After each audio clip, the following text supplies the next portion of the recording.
So in conducting my evaluation, I met with Ms. Heard on 2 separate dates, December 10th and December 17th, 2021. Approximately how much time have you spent with Ms. Heard? So the evaluation, we spent 12 hours directly with one another. However, there were more hours involved in the evaluation with some breaks. So we spent 7 hours together on the first day, December 10th. Not necessarily together because there was a 1 hour lunch break and about a half hour with breaks split up through the day. And then on the 17th, we spent a little more than 8 hours in the evaluation from start to finish, with a 1 hour break and another half hour of breaks distributed throughout the day. As a result of the work that you performed, did you form any opinions with respect to Ms. Heard? I did.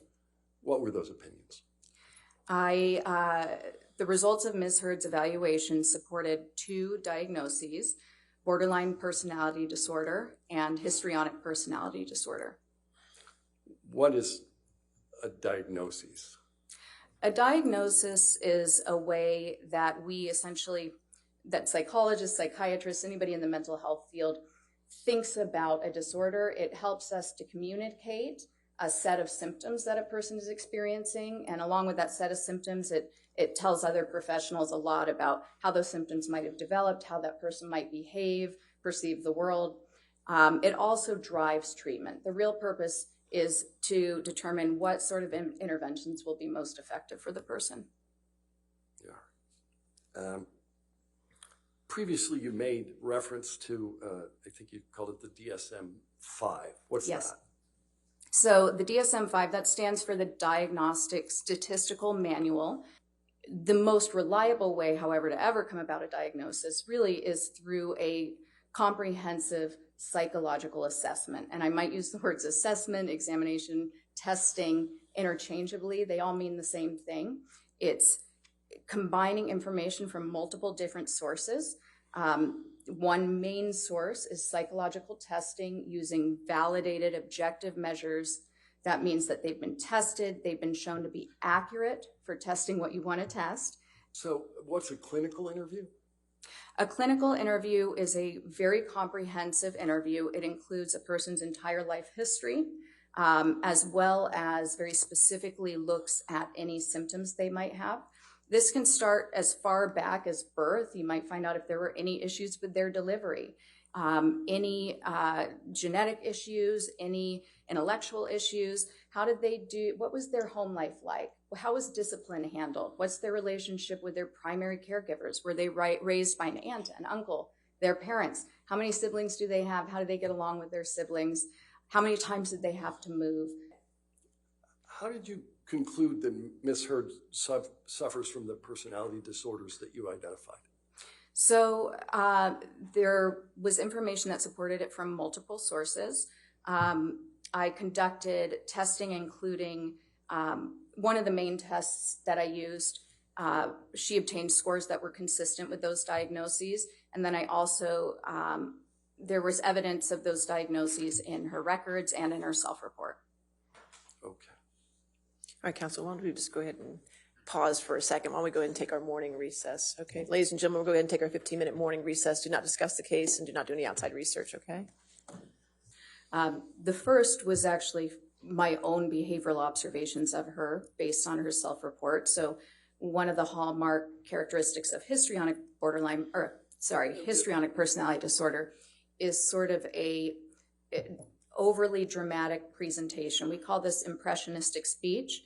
So it tends to be very flowery. It uses a lot of descriptive words like magical, wonderful, and it can go on for quite some time, and yet it really lacks any substance. So at the end, you're left wondering what was just said or what the answer is to the actual question.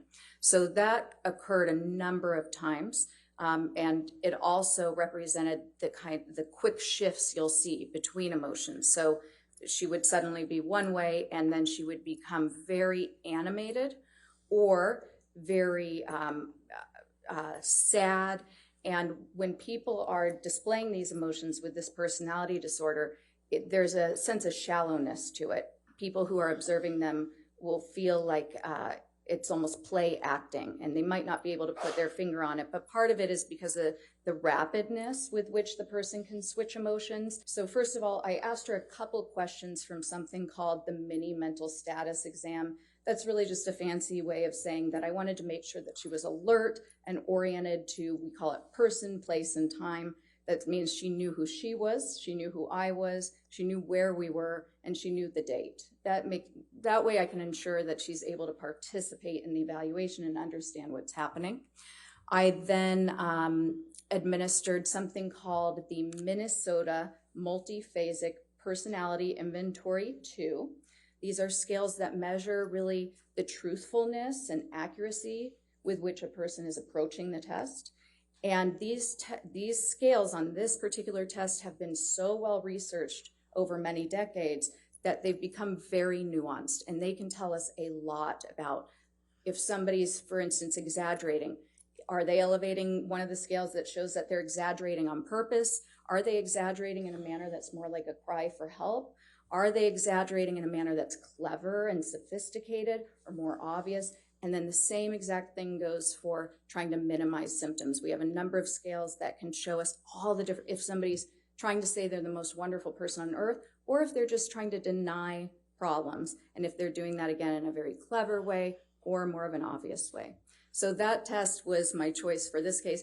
There's one other reason I'd like to add, is that part of my evaluation was, one of the reasons was to assess whether Ms. Heard has post-traumatic stress disorder, which I told you about earlier, as a result of the incidents that she's alleged occurred by Mr. Depp. And that's a really tough disorder to find out if somebody's faking it or not. It's one of the most easily faked disorders. So externalization of blame, a lot of inner anger and hostility. Sometimes that anger among these groups with similar scores, these people might have that anger kind of explode out at times. They tend to be very passive aggressive. They may be self-indulgent, very self-centered.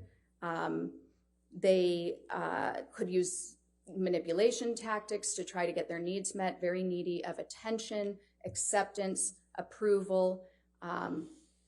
They tend to distance people who are close to them. Initially, they may seem very charming. They're very socially sophisticated, actually. That was a major component on there. They have a capacity to kind of offer some of their faults, but in a way, but only the ones that people think of lightly and can all relate to.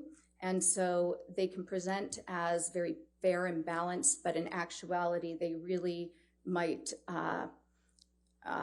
be very judgmental of others and unaware of problems in their behavior and their thinking.